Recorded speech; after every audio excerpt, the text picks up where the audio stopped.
now that we've seen how we can create new documents and new collections into our database using Mongoose and MongoDB, the next thing to look at is how do we read from our database?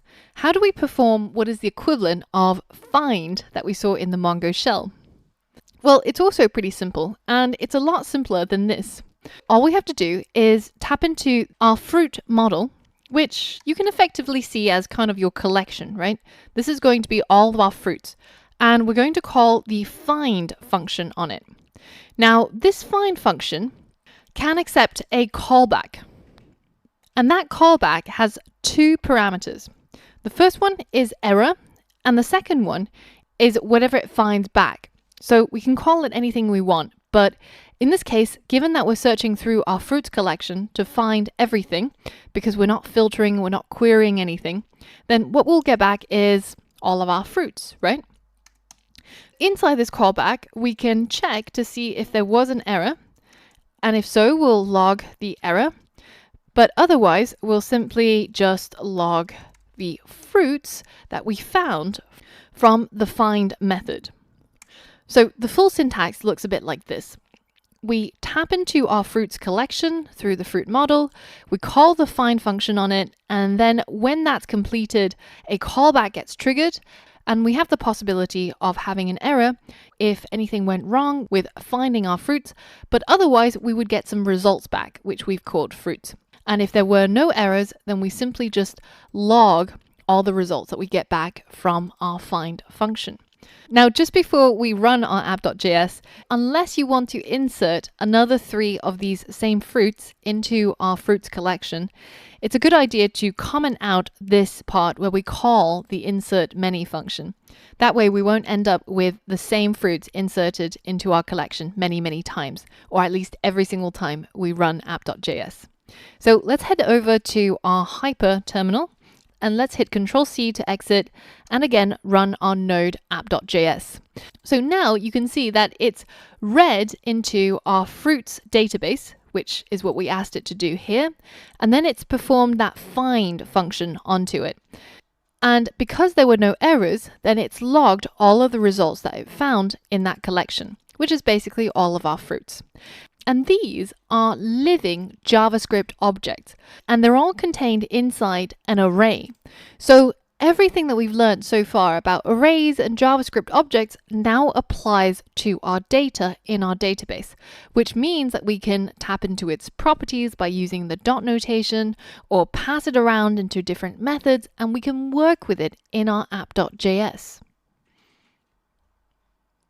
So given that you know that this thing we get back called fruits is an array of fruit objects, each with their own properties such as name and rating, and each of those properties have associated values, then here's a challenge for you.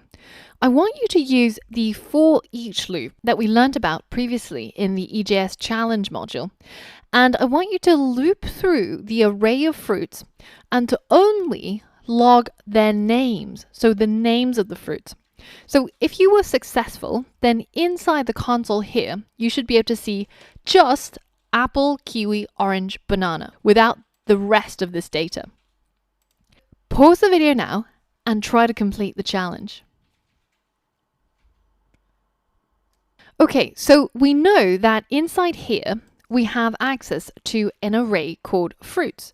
How can we loop through just any other array? Well, we would tap into the array, fruits, and then we would call the for each method onto it.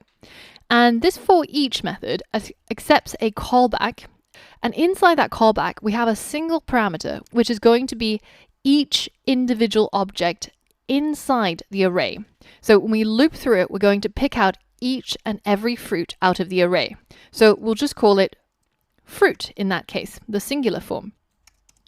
And now inside our callback, we get to console log each fruit, and we get to tap into its name property through the use of the dot name.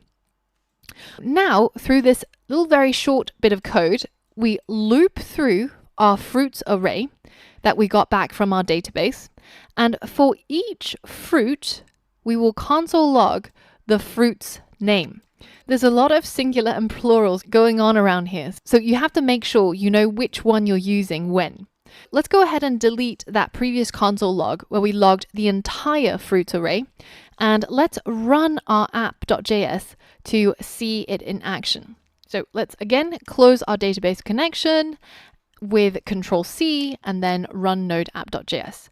And you can see we now loop through our fruit array and we print out each and every name property. So we end up with apple, kiwi, orange, banana. And so you can imagine that inside our app.js now, we have the entire flexibility of working with JavaScript arrays and JavaScript native objects to tap into their properties, to pass them around into functions, and use them wherever we need them.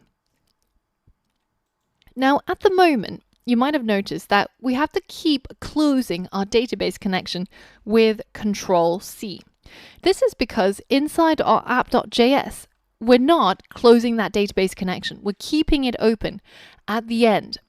We open that connection when we call mongoose.connect, but it's also good practice to close the connection to our database once we're done with it in our app. Inside the method where we perform the last action we want to do with our database, which in this case is finding fruits inside the database, then once it's completed and the callback is being called and we have no errors, then what we can do is we can say mongoose.connection.close. So we call the close method on our Mongoose collection.